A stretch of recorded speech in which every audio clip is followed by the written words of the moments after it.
15 दिनों में 2 ग्रहण का पड़ना, डर लगता है ना, घबराहट होती है। अभी अभी तो सूर्य ग्रहण निकल कर गया है और अब आ रहा है चंद्र ग्रहण।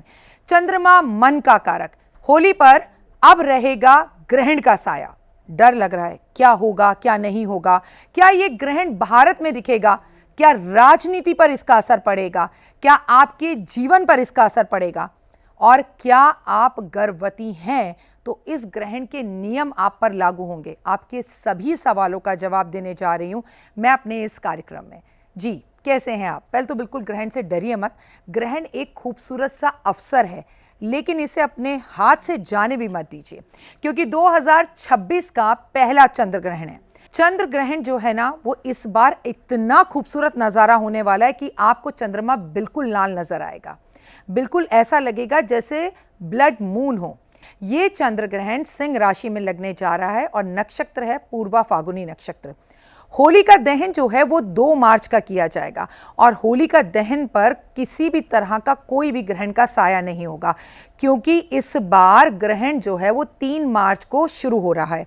लेकिन ग्रहण का जो सूतक काल है वो 3 मार्च सुबह 6:53 से लग जाएगा। यानी कि 3 मार्च जब हम सुबह उठेंगे तो उठने के बाद हमें मंदिर के पट को बंद रखना है, कोई शुभ कार्य नहीं करना, कोई भगवान की विग्रह को, पूजा को, पाठ को नहीं करना, मूर्ति को स्पर्श नहीं करना। लेकिन ऐसे में बहुत सारी पूजा पाठ आप मानसिक रूप से कर सकते हैं, क्योंकि ग्रहण के समय पे देवी देवताओं की पूजा करना या उन्हें छूना मना होता है। अब सवाल यहाँ पर यह भी उठता है कि होली का दहन तो हम 2 तारीख का कर रहे हैं, तो फिर खेलने वाली होली तो 3 तारीख की होनी चाहिए, फिर वो घूम फिर कर 4 तारीख की क्यों आ रही है? तो मैं आपकी सभी शंकाओं को, सभी कंफ्यूजन को दूर करने आ गई हूं। आप घबराइए मत, हम 2 तारीख को होली का दहन करेंगे, क्योंकि उस दिन होली का दहन ही नहीं, उस दिन पूर्णिमा भी है और पूर्णमासी 2 तारीख को शाम को शुरू हो रही है। अब होलिका के अंदर जो पूर्णिमा है उसमें चंद्रमा की पूजा की जाती है। भले ही होलिका के अंदर पूर्णिमा सुबह से ना हो, शाम से हो, मतलब चंद्रमा की पूजा से है।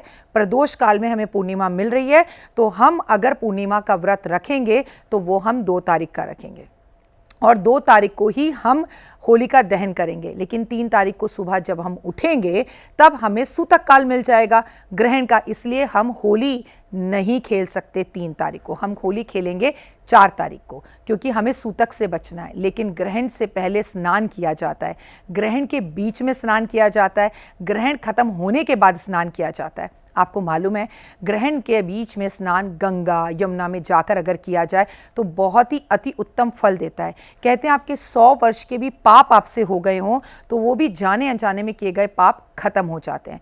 लेकिन हर कोई व्यक्ति तो गंगा जी और यमुना जी नहीं जा सकता, तो ऐसे में घर में ही गंगा जल और थोड़ी सी दूर्वा डालकर अगर आप स्नान करें तो ओए होए हो जाएगा। यहाँ मैं आपको बताऊंगी कुछ राशियों पर इस वक्त आपके कहीं ना कहीं शनि की सारसती चल रही है, क्या उनके लिए ये समय बहुत उत्तम है? बहुत उत्तम नहीं, बहुत बहुत उत्तम है।